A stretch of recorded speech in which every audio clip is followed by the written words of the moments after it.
Bharathiar University SDE BA English Second Year Core Paper Number 3 Poetry. A minute success pays the failure of years. Robert Browning. ഒരു മിനിറ്റിൻ്റെ വിജയം വർഷങ്ങളുടെ പരാജയം പ്രതിഫലം നൽകുന്നു. My Last Duchess. Robert Browning. Pre-reading activities. Compare My Last Duchess with other dramatic monologues of Browning. Robert ബ്രൗണിങ്ങിൻ്റെ മറ്റ് dramatic മോണോലോഗ്സുമായിട്ട് ഇപ്പോൾ നമുക്ക് തന്നിട്ടുള്ള ഈ ഒരു പോയം മൈ ലാസ്റ്റ് ഡച്ചസ് അത് കമ്പയർ ചെയ്യാൻ പറയുന്നുണ്ട്. Comment on the portrayal of women in the works of Browning.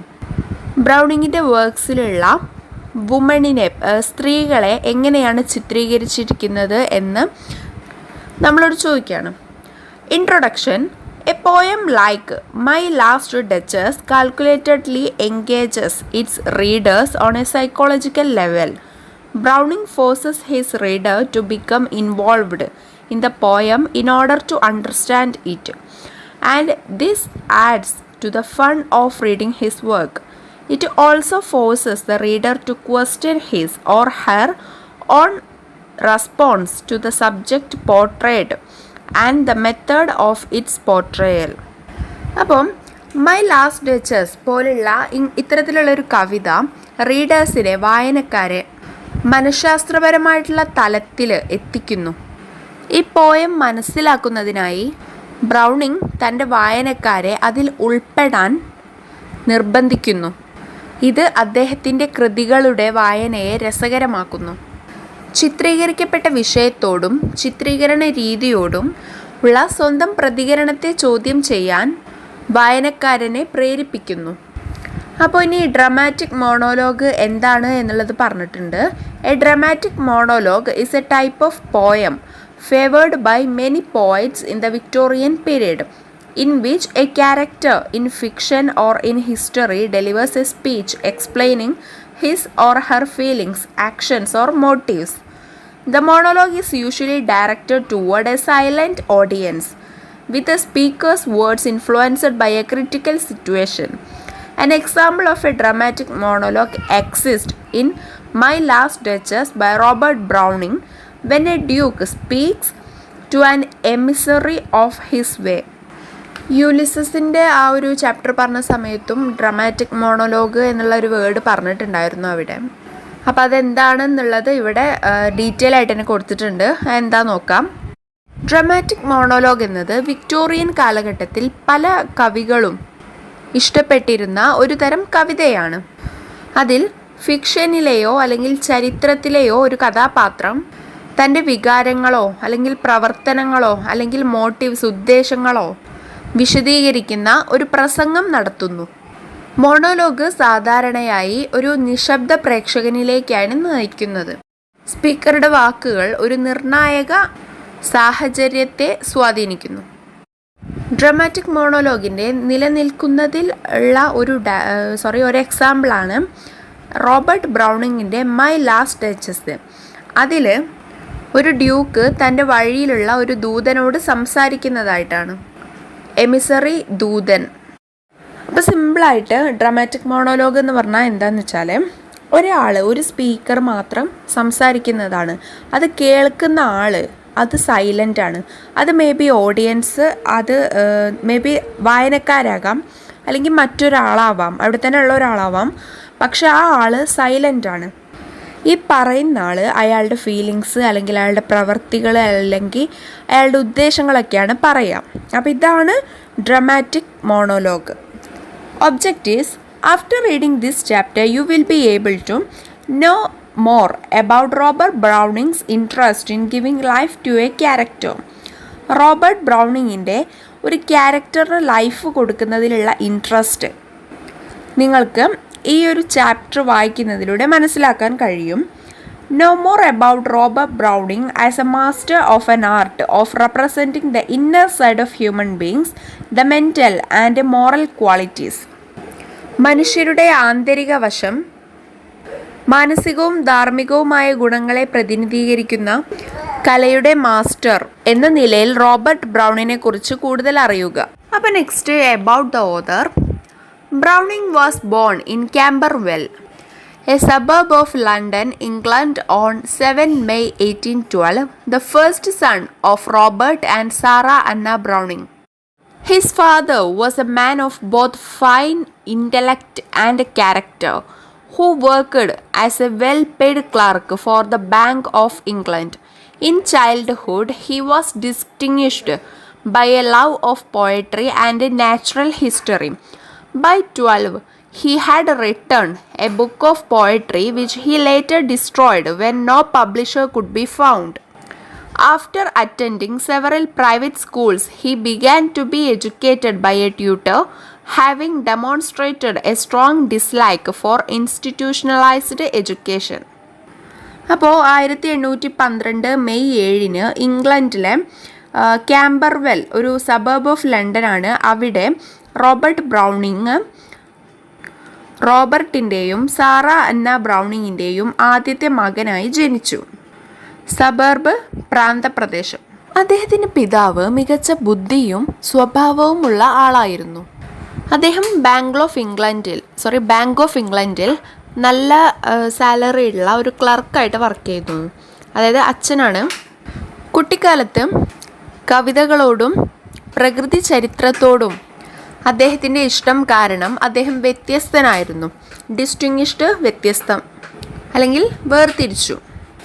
അദ്ദേഹത്തിന് 12 വയസ്സായ സമയത്ത് ഒരു ബുക്ക് ഓഫ് പോയട്രി അദ്ദേഹം എഴുതിയിരുന്നു. പക്ഷേ അതിനൊരു പബ്ലിഷറെ കിട്ടാത്തതുകൊണ്ട് അത് പിന്നീട് നശിപ്പിക്കപ്പെട്ടു. നിരവധി സ്വകാര്യ സ്കൂളുകളിൽ പഠിച്ച ശേഷം സ്ഥാപനവൽക്കരിക്കപ്പെട്ട വിദ്യാഭ്യാസത്തോടുള്ള കടുത്ത അനിഷ്ടം കാരണം, അതായത് ഇൻസ്റ്റിറ്റ്യൂഷണലൈസ്ഡ് എഡ്യൂക്കേഷൻ, ഒരു ഇൻസ്റ്റിറ്റ്യൂട്ടിൽ പോയി പഠിക്കുന്നതിനോടുള്ള ഒരു ഇഷ്ടക്കേട് കാരണം അദ്ദേഹം പിന്നീട് ഒരു അധ്യാപകനാൽ എഡ്യൂക്കേഷൻ നേടാൻ തുടങ്ങി. Browning married Elizabeth Barrett in 1846. Their only child, Robert Wiedemann Barrett Browning, nicknamed Penny or Pen, was born in 1849. Browning's later work has been undergoing a major critical re-evaluation in recent years, and much of it remains of interest for its poetic quality and psychological insight. അപ്പോൾ Robert Browning 1846 Elizabeth ബാരറ്റിനെ മാരി ചെയ്തു. അവരുടെ ഒരു മകൻ Robert വേഡമാൻ Barrett Browning, പെനിനി അല്ലെങ്കിൽ pen എന്ന് വിളിക്കുന്ന ആ മകൻ 1849 ജനിച്ചു. അദ്ദേഹത്തിൻ്റെ പിന്നീടുള്ള കൃതികൾ അടുത്ത കാലത്തായി ഒരു പുനർമൂല്യനിർണ്ണയത്തിന് വിധേയമായി കൊണ്ടിരിക്കുകയാണ്. അതിൽ ഭൂരിഭാഗവും അതിൻ്റെ കാവ്യാത്മക ഗുണത്തിനും മനഃശാസ്ത്രപരമായ ഉൾക്കാഴ്ചയ്ക്കും താൽപ്പര്യമുള്ളതായി അവശേഷിപ്പിക്കുന്നു. Browning's fame today rests mainly on his dramatic monologues, in which the words not only convey setting and action but also reveal the speaker's character. Unlike a soliloquy, the meaning in a Browning dramatic monologue is not what the speaker directly reveals, but what he inadvertently gives away about himself in the process of rationalizing past actions or special pleading his case to a silent auditor in the poem. His famous poems are My Last Duchess, Fra Lippo-Lippi, The Ring and the Book, Pippa Passes, Porphyria's Lover, The Paid Piper of Hamelin, Andrea del Sarto, The Last Ride Together, etc. ഇന്ന് ബ്രൗണിങ്ങിൻ്റെ പ്രശസ്തി പ്രധാനമായും നിലനിൽക്കുന്നത് അദ്ദേഹത്തിൻ്റെ dramatic മോണോലോഗുകളിലാണ്. അതിൽ വാക്കുകളുടെ ക്രമീകരണവും പ്രവൃത്തിയും മാത്രമല്ല, സ്പീക്കറുടെ സ്വഭാവവും കാണിക്കുന്നു. ഒരു ഏകാഭിപ്രായത്തിൽ നിന്ന് വ്യത്യസ്തമായി ഒരു ബ്രൗണിങ് ഡ്രമാറ്റിക് മോണോലോഗിലെ അർത്ഥം സ്പീക്കർ നേരിട്ട് വെളിപ്പെടുത്തുന്നതല്ല, മറിച്ച് മുൻകാല പ്രവർത്തനങ്ങളെ യുക്തിസഹമാക്കുന്ന പ്രക്രിയയിൽ അശ്രദ്ധമായി അവൻ തന്നെക്കുറിച്ച് ഒഴിവാക്കുന്നു. അല്ലെങ്കിൽ ഒരു നിശബ്ദ ഓഡിറ്ററോട്, ഒരു കേൾവിക്കാരനോട് തൻ്റെ കേസ് പ്രത്യേകമായി വാദിക്കുക എന്നുള്ളതാണ്. സോളിലോഗ്യ ഏകാഭിപ്രായം, ഇൻഅഡ്വേർട്ടൻ്റ്ലി അശ്രദ്ധമായി. പിന്നെ അദ്ദേഹത്തിൻ്റെ ഫേമസ് ആയിട്ടുള്ള പോയംസ് ഒക്കെയാണ് പറഞ്ഞിട്ടുള്ളത്. നമുക്ക് പഠിക്കാനുള്ള മൈ ലാസ്റ്റ് ഡച്ചസ്, അതുപോലെ Fra Lippo Lippi, the ring and the book, Pippa Passes, Porphyra's Lover, The Pied Piper of Hamelin, Andrea del Sarto, The Last Ride Together. ഇതൊക്കെയാണ് അദ്ദേഹത്തിൻ്റെ ഫേമസ് ആയിട്ടുള്ള വർക്ക്സ്. ഇനി next text of the poem. That's my last Duchess painted on the wall, looking as if she were alive. I call that piece a wonder. Now, Fra Pandolf's hands worked busily a day, and there she stands. Will it please you sit and look at her? I said, Fra Pandolf by design, for never read strangers like you that pictured countenance, that depth and passion of its earnest glance, but to myself they turned, since none puts by the curtain drawn for you but I, and seemed as they would ask me, if they durst, how such a glance came though, so not the first. Are you to turn and ask thus? Sir, it was not her husband's presence only called that spot of joy into the Duchess' cheek. Perhaps Fra Pandolf chances to say her mantle laps over my lady's wrist too much, or paint must never hope to reproduce the faint half flush that dies along her throat. Such stuff was courtesy, she thought, and cause enough for calling up that spot of joy. She had a hurt, how shall I say, too soon made glad, too easily impressed. She liked whatever she looked on, and her looks went everywhere. Sir, it was all one, my favour at her breast, the dropping of the daylight in the west, the bow of cherries some officious fool broke in the orchard for her, the white mule she rode with round the terrace, all and each would draw from her alike the approving speech, or blush at least. She thanked men good, but thanked somehow, I know not how, as if she ranked my gift of a 900 years old name with anybody's gift. Who would stop to blame this sort of trifling, even had you skill in speech, which I have not, to make your will quite clear to such a one, and say just this or that in you disgust me, here you miss or there exceeded the mark. And if she let herself be lessoned so, nor plainly set her wits to yours, forsooth, and made excuse, even then would be some stooping, and I choose never to stop. Oh, sir, she smiled, no doubt, whenever I passed her, but who passed without much the same smile? This grew. I gave commands. Then all smiles stopped together. There she stands as if alive. Will it please you rise? We will meet the company below then. I repeat, the count your master's non-munificence is ample warrant that no just pretence of mine for dowry will be disallowed. Though his fair daughter's self, as I avowed at starting, is my object. Nay, we will go together down. Sir, notice Neptune, though taming a sea horse thought a rarity, which claws of Nesbra cast in bronze for me. അപ്പോൾ ഈ പോയത്തിൻ്റെ line by line meaning നോക്കുന്നില്ല, summary അവിടെ കുറച്ച് കൊടുത്തിട്ടുണ്ട്. അപ്പോൾ അതിൻ്റെ meaning നോക്കാം. Summary: this poem is loosely based on historical events involving Alphonso the Duke of Ferrara who lived in the 16th century. അപ്പോൾ 16th centuryയിലെ 16ാം നൂറ്റാണ്ടിൽ ജീവിച്ചിരുന്ന ഡ്യൂക്ക് ഓഫ് ഫെറാറ അൽഫോൻസോ ഉൾപ്പെട്ട ചരിത്ര സംഭവങ്ങളെ അടിസ്ഥാനമാക്കിയുള്ളതാണ് ഈ ഒരു പോയം. ഡ്യൂക്ക് എന്ന് വെച്ചാൽ ഇംഗ്ലണ്ടിലെ ഒരു ഉയർന്ന ഒരു പ്രഭു പദവി ആണ് Duke. The Duke is the speaker of the poem and tells us He is entertaining an emissary who has come to negotiate the Duke's marriage. He has recently been widowed to the daughter of another powerful family. അപ്പോൾ ഈ പോയത്തിൻ്റെ speaker ആ ഒരു ഡ്യൂക്കാണ്. എന്നിട്ട് നമ്മളോട് പറയുന്നത് ആ ഒരു എമിസറിയെ, ഒരു ദൂതനെ രസിപ്പിക്കുകയാണ്, എൻ്റർടൈൻ ചെയ്യിക്കുകയാണ്. അയാൾ വന്നത് എന്തിനാന്ന് വെച്ചാൽ ഈ ഡ്യൂക്കിൻ്റെ മാരേജിനെ കുറിച്ച് നെഗോഷിയേറ്റ് ചെയ്യാനാണ്, ചർച്ച ചെയ്യാനാണ്. അദ്ദേഹം റീസെൻ്റ്ലി വിഡൗഡ് ആയതാണ്. മറ്റൊരു പവർഫുൾ ആയിട്ടുള്ളൊരു ഫാമിലിയിലെ മകളെ ഈ ഡ്യൂക്കിന് മാരേജ് ചെയ്യുന്നതിനുള്ള ആ ഒരു കാര്യങ്ങൾ സംസാരിക്കാൻ വേണ്ടിയിട്ട് വന്നിട്ടുള്ള ഒരു എമിസറിയാണ്, ദൂതനാണ്.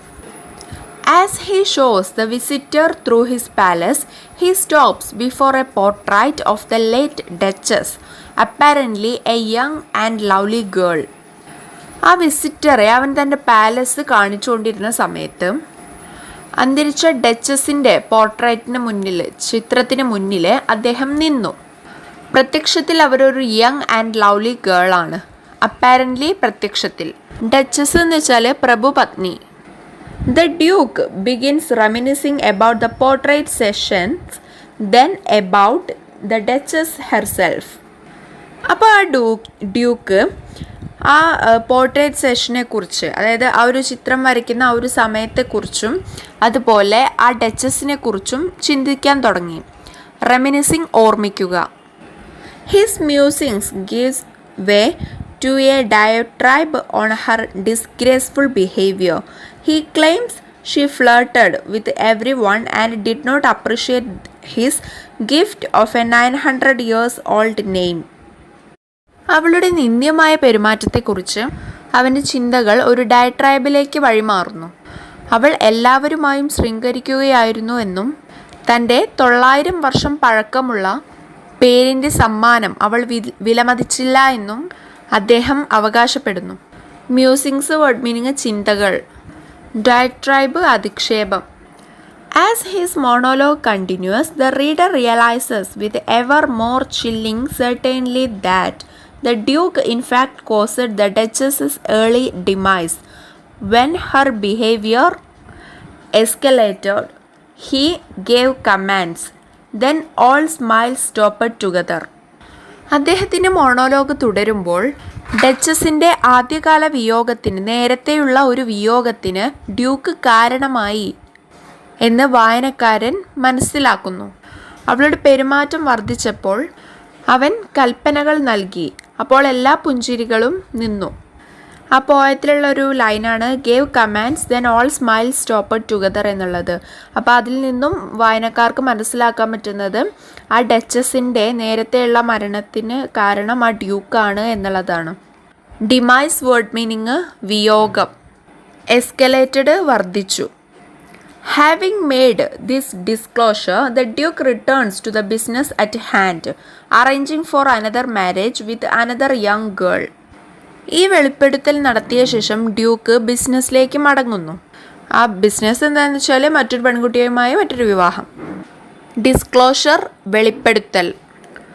As the Duke and the emissary walk, leave the painting behind, the Duke points out other notable artworks in his collection. ഡ്യൂക്കും ആ എമിസറിയും ആ ദൂതനും ആ പെയിൻറ്റിങ് പിന്നിലാക്കിക്കൊണ്ട് നടന്നു നീങ്ങുമ്പോൾ ഡ്യൂക്ക് തൻ്റെ ശേഖരത്തിലെ മറ്റ് ശ്രദ്ധേയമായിട്ടുള്ള കളക്ഷൻസ്, ആർട്ട് വർക്ക്സ്, കലാസൃഷ്ടികൾ കാണിച്ചു കൊടുക്കുന്നു അല്ലെങ്കിൽ ചൂണ്ടിക്കാണിക്കുന്നു. My last Duchess comprises rhyming pentameter lines. The lines do not employ end stops. Rather, they use enjambment, that is, sentences and other grammatical units do not necessarily conclude at the end of lines.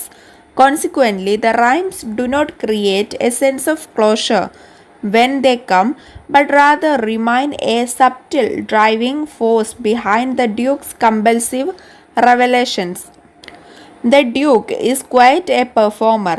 He mimics others' voices, creates hypothetical situations, and uses the force of his personality to make horrifying information seem merely colorful.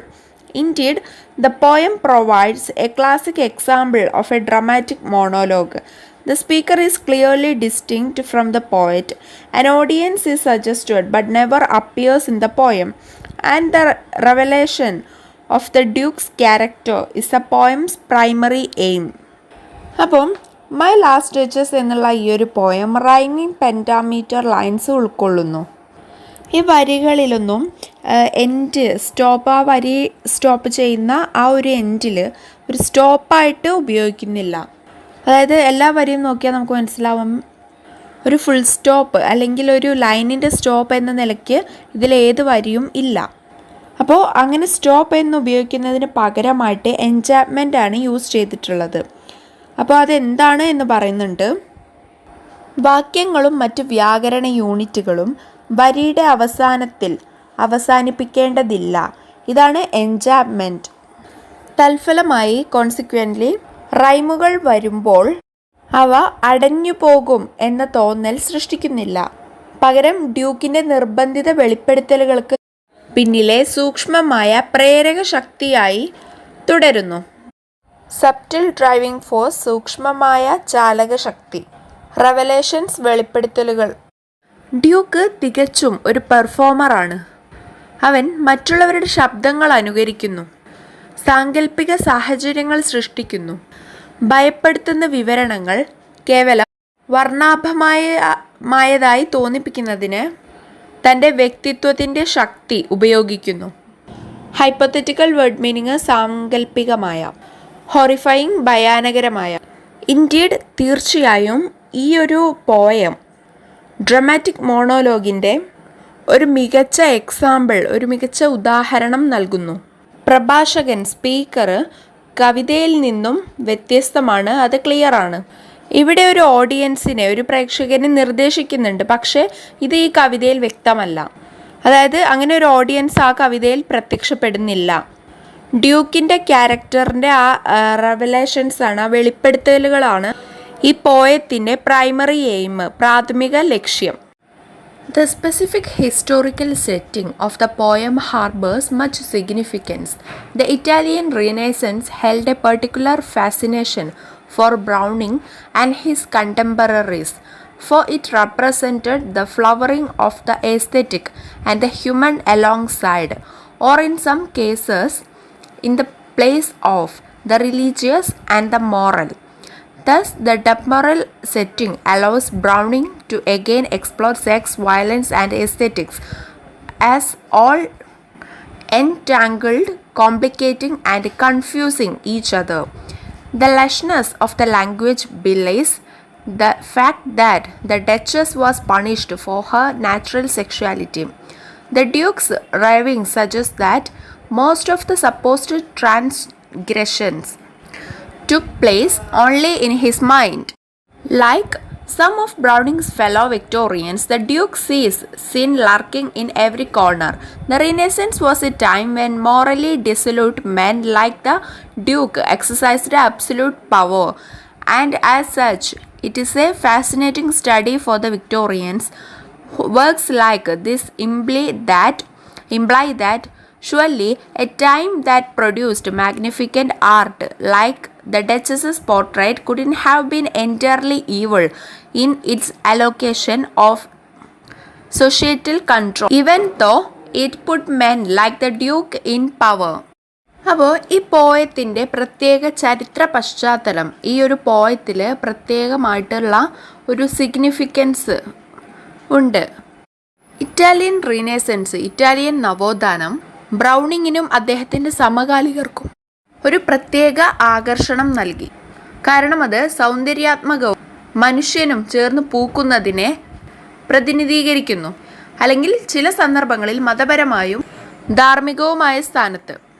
Fascination, ആകർഷണീയത, contemporaries, സമകാലികർ. അങ്ങനെ താൽക്കാലിക ക്രമീകരണം ബ്രൗണിങ്ങിനെ വീണ്ടും sex, violence, aesthetics എന്നിവയിലെല്ലാം പരസ്പരം കുരുക്കിലാക്കുകയും സങ്കീർണമാക്കുകയും ആശയക്കുഴപ്പത്തിലാക്കുകയും ചെയ്യുന്നു. Entangled, കുടുങ്ങി. Natural സെക്ഷുവാലിറ്റിക്ക് duchess punish ചെയ്യുന്നു, ഡച്ചസ് ശിക്ഷിക്കപ്പെട്ടു എന്നുള്ള വസ്തുത ഭാഷയുടെ സമൃദ്ധി നിഷേധിക്കുന്നു. ലഷ്നസ്, സമൃദ്ധി. ബിലേസ് വഞ്ചിക്കുന്നു. ഡ്യൂക്കിൻ്റെ ആക്രോശങ്ങൾ സൂചിപ്പിക്കുന്നത് അനുമാനിക്കപ്പെട്ട ലംഘനങ്ങളിൽ ഭൂരിഭാഗവും അദ്ദേഹത്തിൻ്റെ മനസ്സിൽ മാത്രമാണ് നടന്നത് എന്ന്. റേവിങ്സ് ആക്രോശങ്ങൾ, ട്രാൻസ്ഗ്രഷൻസ് ലംഘനങ്ങൾ. ബ്രൗണിങ്ങിൻ്റെ സഹ വിക്ടോറിയക്കാരെ പോലെ ഡ്യൂക്ക് എല്ലാ കോണിലും പാപം പതിയിരിക്കുന്നതായി കാണുന്നു. ലർക്കിംഗ് പതിയിരിക്കുന്ന. റിനേസൻസ് ഡ്യൂക്കിനെ പോലെ ധാർമ്മികമായി പിരിഞ്ഞുപോയ മനുഷ്യർ സമ്പൂർണ്ണ അധികാരം പ്രയോഗിച്ച ഒരു കാലമായിരുന്നു. അതിനാൽ വിക്ടോറിയക്കാർക്ക് ഇത് ഒരു കൗതുകകരമായ പഠനമാണ്. ഇതുപോലെയുള്ള കൃതികൾ സൂചിപ്പിക്കുന്നത് തീർച്ചയായും ഡച്ചസിൻ്റെ പോർട്രേറ്റ് പോലെയുള്ള ഛായാചിത്രം പോലെയുള്ള ഗംഭീരമായ കലകൾ സൃഷ്ടിച്ച ഒരു കാലഘട്ടം അതിൻ്റെ സാമൂഹിക നിയന്ത്രണത്തിൻ്റെ വിനിയോഗത്തിൽ പൂർണ്ണമായും മോശമായിരിക്കില്ല എന്നതാണ്. Even though it put men like the duke in power. ഡ്യൂക്കിനെ പോലെയുള്ള ആളുകൾ അധികാരത്തിൽ എത്തിയിട്ട് പോലും. Next paragraph. We are forced to consider which aspect of the poem dominates the horror of the duchess's fate or the beauty of the language and the powerful dramatic development. Thus, by posing this question, the poem firstly tests the Victorian reader's response to the modern world. It asks, has everyday life made you numb yet? And secondly, asks a question that must be asked of all art. It queries, does art have a moral component, or is it merely an aesthetic exercise?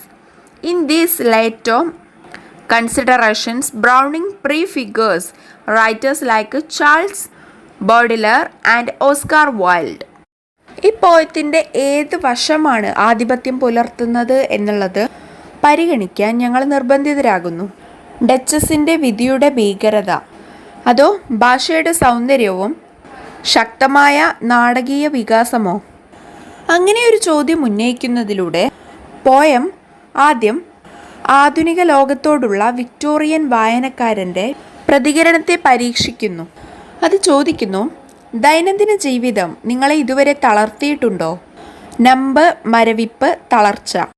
രണ്ടാമതായി എല്ലാ കലകളോടും ചോദിക്കേണ്ട ഒരു ചോദ്യം ചോദിക്കുന്നു.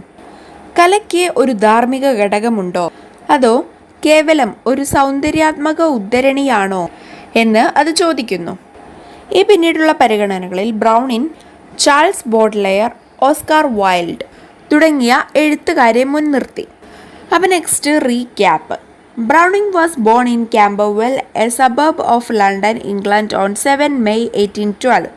Browning's fame today rests mainly on his dramatic monologues, in which the words not only convey setting and action but also reveal the speaker's character.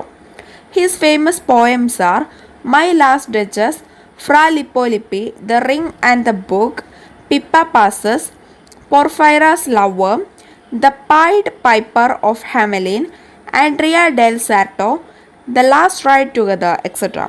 The Duke is the speaker of the poem, and it tells us he is entertaining an emissary who has come to negotiate the Duke's marriage to the daughter of another powerful family. Duke begins reminiscing about his late Duchess. As his monologue continues, the reader realizes with ever more chilling certainty that the Duke in fact caused the Duchess's early demise. My Last Duchess calculatedly engages its readers on a psychological level. Browning forces his reader to become involved in the poem in order to understand it, and this adds to the fun of reading his work. അപ്പോൾ 1812 May 7 ഇംഗ്ലണ്ടിലെ ഒരു സബബ് of ലണ്ടൻ്റെ പ്രാന്തപ്രദേശമായ കാംബർവെല്ലിൽ Browning ജനിച്ചു. അദ്ദേഹത്തിൻ്റെ പ്രശസ്തി ഇന്ന് അധികവും ഉള്ളത് അദ്ദേഹത്തിൻ്റെ ഡ്രമാറ്റിക് മോണോലോഗുകളിലാണ്. അതിലെ വേർഡ്സ് ആയ ക്രമീകരണങ്ങളും പ്രവർത്തികളും മാത്രമല്ല കൺവേ ചെയ്യുന്നത്, അവിടെ ആ സ്പീക്കറിൻ്റെ ക്യാരക്ടർ കൂടി റിവീൽ ചെയ്യുന്നതാണ് ഈ ഡ്രമാറ്റിക് മോണോലോഗുകൾ. പിന്നെ അദ്ദേഹത്തിൻ്റെ ഫേമസ് ആയിട്ടുള്ള പോയംസ് ഏതൊക്കെയാണെന്ന് പറയുന്നുണ്ട്. My last duchess, Fra Lippo Lippi, the ring and the book, Pippa Passes, Porphyria's lover, the pied piper of Hamelin, Andrea del Sarto, the last ride together etcetera. ഇതൊക്കെയാണ് അദ്ദേഹത്തിൻ്റെ famous ആയിട്ടുള്ള works അല്ലെങ്കിൽ famous ആയിട്ടുള്ള poems. ഡ്യൂക്കാണ് ഈ ഒരു പോയത്തിലുള്ള speaker, പറയുന്ന ആൾ. അദ്ദേഹം എമിസറിയെ entertaining ചെയ്യിക്കുകയാണ്.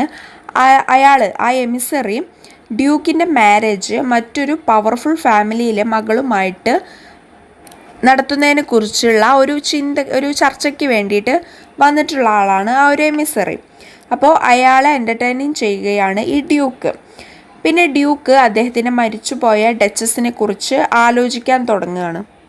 ഈ മോണോലോഗ് തുടരുന്ന സമയത്ത് റീഡർക്ക് മനസ്സിലാകും ഈ ഡ്യൂക്കിൻ്റെ ആദ്യത്തെ ഭാര്യ, അതായത് ഡച്ചസ് മരിക്കാനുണ്ടായ കാരണം, ആ ഡച്ചസിൻ്റെ നേരത്തെയുള്ള മരണത്തിന് കാരണം ഈ ഡ്യൂക്കാണ് എന്നുള്ളത് വായനക്കാർ മനസ്സിലാക്കും. മൈ ലാസ്റ്റ് ഡച്ചസ് ഒരു റീഡേഴ്സിനെ ഒരു സൈക്കോളജിക്കൽ ലെവലിലേക്ക്, ഒരു മനഃശാസ്ത്രപരമായ ലെവലിലേക്ക് എത്തിക്കും. ബ്രൗണിങ് അവൻ്റെ വായനക്കാരെ ആ പോയത്തിലേക്ക് ഇൻവോൾവ് ചെയ്യാൻ, ആ പോയത്തിൽ ഉൾപ്പെടാനായിട്ട് ഫോഴ്സ് ചെയ്യുന്നു, നിർബന്ധിക്കുന്നു. അങ്ങനെ ചെയ്യുമ്പോൾ അതിൽ കൂടുതൽ, ആ ഒരു വർക്കിൽ കൂടുതൽ ഫൺ ആയി തോന്നും. അപ്പോൾ next glossary: countenance expression, glance quick look, officious interfering, stoop bend down, munificence generosity, warrant merit, rarity uncommonness. Next activities: say whether the following sentences are true or false. Browning's fame rests mainly on his epics. False ആണ്. അദ്ദേഹത്തിൻ്റെ fame കൂടുതൽ ഉള്ളത് അദ്ദേഹത്തിൻ്റെ dramatic മോണോലോഗുകളിലാണ്. അപ്പോൾ ഈ ഒരു sentence, ഈ ഒരു സ്റ്റേറ്റ്മെൻറ്റ് ഫാൾസ് ആണ്. My last duchess is A famous ballad. അതും ഫാൾസ് ആണ്. അത് ഒരു ഫേമസ് ആയിട്ടുള്ള ബല്ലാഡല്ല, ഡ്രമാറ്റിക് മോണോലോഗാണ്. അപ്പോൾ അത് false. The poet takes the role of the speaker in this poem. Yes, ഈ പോയത്തിൽ സ്പീക്കറുടെ റോള് പോയറ്റ് എടുക്കുകയാണ്. അത് ശരിയാണ്.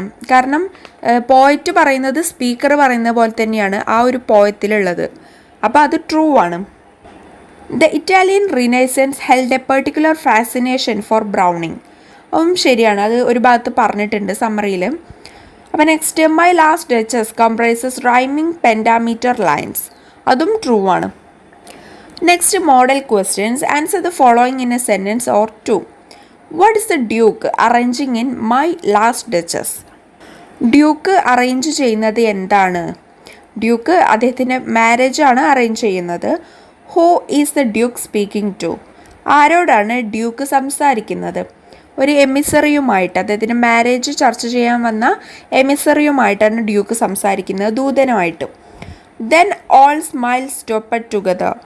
What does the duke mean by saying this?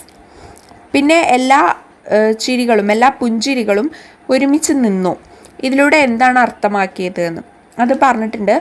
ആ ഡച്ചസിൻ്റെ മരണത്തിന് പിന്നിൽ ഈ ഡ്യൂക്കാണ് എന്നുള്ളത് നമുക്ക് വായനക്കാർക്ക് മനസ്സിലാവും എന്നുള്ളത് പറഞ്ഞിട്ടുണ്ട്. ആ മനസ്സിലാവുന്നത് ഈ വരികളിലാണ് എന്നുള്ളതും നേരത്തെ പറഞ്ഞിട്ടുണ്ട്. അപ്പോൾ ആ കാര്യങ്ങൾ. Next, attempt an essay on the following.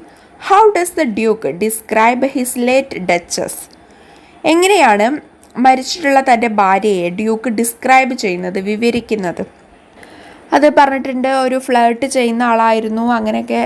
അത് കാരണമാണ്, ആ ഒരു സ്വഭാവം കാരണമാണ് അവരെ മരിച്ചത് എന്നുള്ള ആ ഒരു കാരണം ഒക്കെ അതിൽ പറയുന്നുണ്ട്. അപ്പോൾ ആ കാര്യങ്ങളൊക്കെ. അപ്പോൾ ഇത്രയൊക്കെയാണ് റോബർട്ട് ബ്രൗണിങ്ങിൻ്റെ my last duchess. Thank U.